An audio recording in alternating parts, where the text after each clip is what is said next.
Hey, everybody.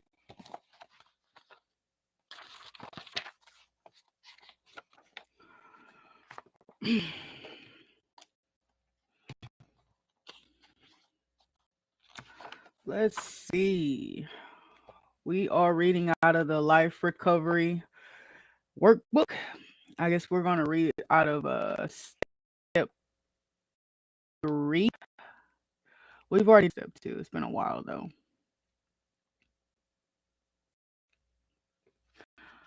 All right.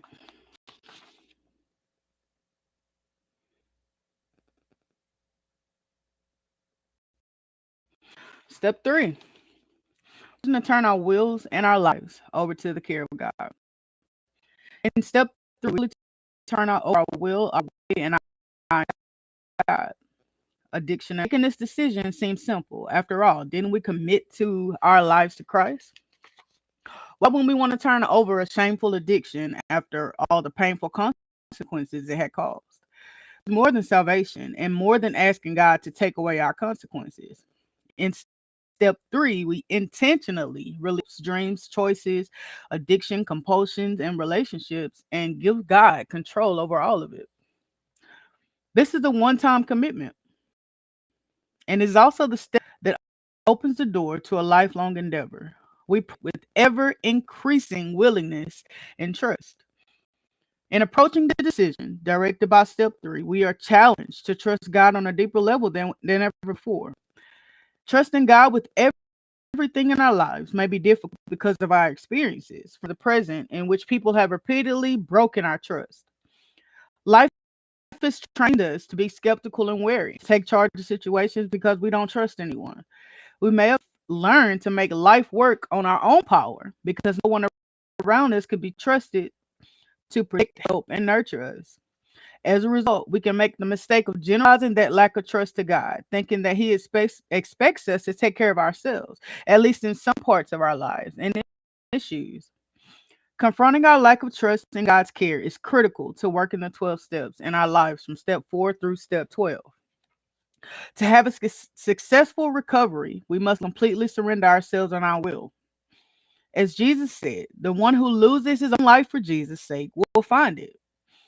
Turning over our addictions and dependencies is definitely like losing our lives. This is our comfort, entertainment, relief, and reward. Like a best friend who shares life with us, let go of it seems impossible, lonely, and not a lot of fun. And then to let go, turn over my will in all of my life, I'll have no life left. We cry. Have you ever felt like that? Like if we, stop doing the things we used to do and stop doing the things that, we did to survive, then what do we want to have left, right? It's lonely to even think about. We may have thought we had control, but God has the ultimate authority and power. When we accept this, then our dependence upon Him for the solution to our addiction and any other life problem becomes clear. Believing that He cares for us can also be difficult. We may have experienced tragedy, abuse, or other suffering that has caused us to lose faith in His care.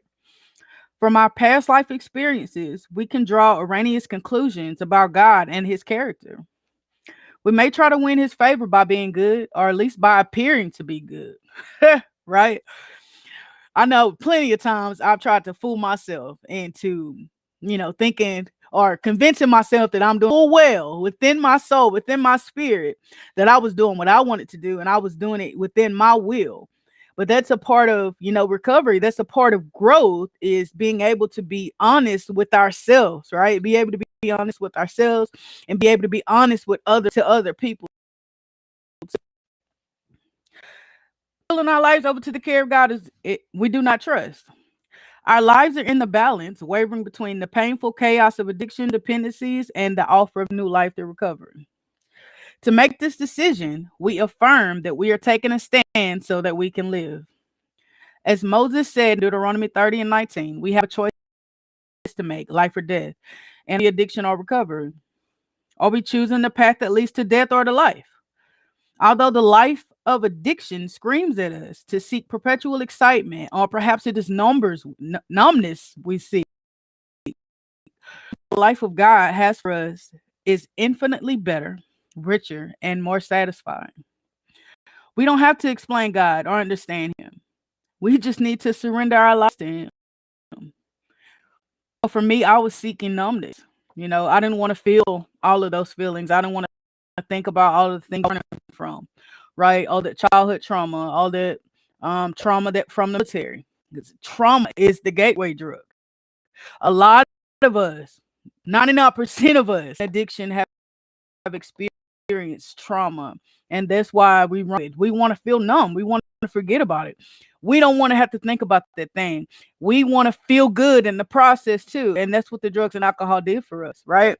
So everybody goes through a trauma. Everybody has a trial of tribulation, right? And addiction does not discriminate. Anybody is just susceptible to addiction as we were. We choose to draw close to God. God brings His reconciling love and redemptive purpose into our lives. One, we admitted that we do not have power of addiction or anything in our lives. And step two, we acknowledge that God does have power, and to work in our lives. Now in step three, we decide to turn everything over, let go, and ask for help. It sounds so simple, but it can be the hardest thing we've ever had to do, right? Asking for help, saying that we need help, saying that we don't know what we're doing because we want to be tough. We want to have control of our own lives. We do things our way. We want our will, right? We want to, at the end of the day, we want to say that because of my actions, because of what I did, I succeeded or I accomplished this, I did that.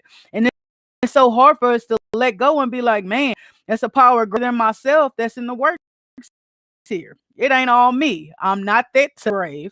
I cannot handle this. And I got to give it up to somebody who can. There may not be immediate results, but in turning it all over to God, we exchange our heavy burdens for the rest and peace that Jesus brings. The weariness of an addictive life can be exchanged for rest. God will exchange you peace and rest for all the misery that addiction brought. I don't know about you, but in addiction, I was miserable. It was not fun. It was not entertaining. It was misery. It was paranoia. It was mistrust, and it was dangerous. Literally every day that you stay in addiction, every day you stay on them streets going to get high, it is extremely dangerous because there's always going on around us, right? Remember the stuff that we thought was entertaining or we thought was so cool or we thought was so fun. Now, what if we were at those places that had those shootouts? Yeah, remember how God took us away from those places like right before something happened? I know you've experienced that where like you would leave a place and then find out something happened right after you left that place. It happened to a lot. And that wasn't me. That was not me. As much as my grandiose mind would love to think that it was me doing those things, it was God. And until we can get that mindset, the character of God, and be like, hey, God, I completely surrender to you. I know it was you protecting me. I know it was you providing for me and making those provisions for me. I know it was you. Because literally everything that I tried did not work. I failed at it. Until we can get that mindset, until we can get that clarity that it's not us, it's God within us, it's His Spirit working through us, for us, right? Only can we move forward. Only then can we grow. We let go by letting the fight be His. We let Jesus get in the boxing ring with our compulsive desires while we rest on the sidelines, free to do His will. Over time, the obsession is relieved. It's all in God's hands now. As we choose to give our will, our thinking, our decisions, and our behavior to the care of God, we rest in the belief that He cares for us. He is with us no matter what life throws at us. With His power and His presence, we are able to stop acting out in the circumstances of our addiction. We're becoming free from the bondage of life stealing addiction, and it steals our life. It steals our thoughts. It steals our true character. Because when we're out there using, drinking, getting high, we're not our true selves. We are not that. who get blackout drunk on the street or at abandoned houses, or who stay gone away from our kids from days, weeks, months at a time. That's not who we are. That's not who God created us to be. And if we're able to surrender our thoughts, surrender our will over to God, over to the care of God, we understand Him. He's willing to take all of that sorrow, all of that misery away from us. And in return, give us peace. See, we don't give up nothing without getting something in return. And what we're getting in return is so much better than what we're giving up. We are becoming free from the bondage of a life-stealing addiction. The third step to allow God to take life is the foundation of subsequent actions we will take to work the remainder of the 12 steps. It takes action to work the steps, action to live a life of recovery. Getting sober is just the beginning. Getting just the beginning. If you're one of those people who likes, to say certain things, clean or sober, it's all inclusive to me, but that's just my personal feeling. Whatever way you get to recovery, just get there. There are multiple ways to get to recovery. I mean, the 12 steps would be faith-based, smart recovery. There's just so many. Women in sobriety, women for it. There are so many different pathways to get to recovery. As long as you get there, just get there, right? The steps are action. We have to put some action in. Like we can't surrender. Getting sober is just the beginning of it. We have to put some footwork in. We got to do the work on us.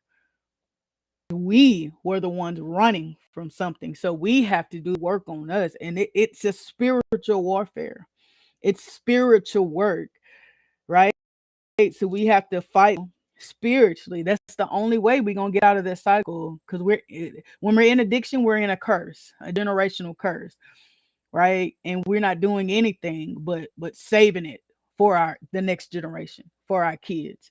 If we don't handle addiction now, if we don't overcome, get delivered and set free from addiction now, we are leaving it for our kids to go through.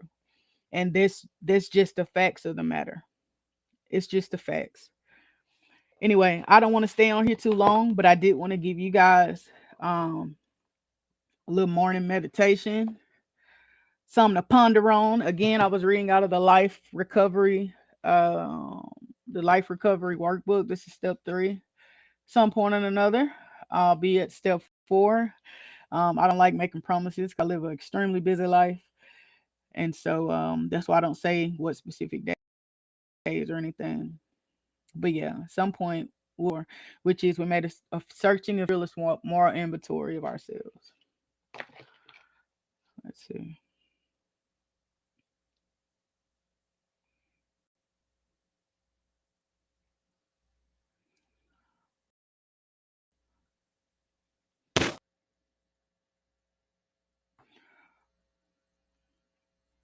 All right, guys. I love you. And I'll see you later.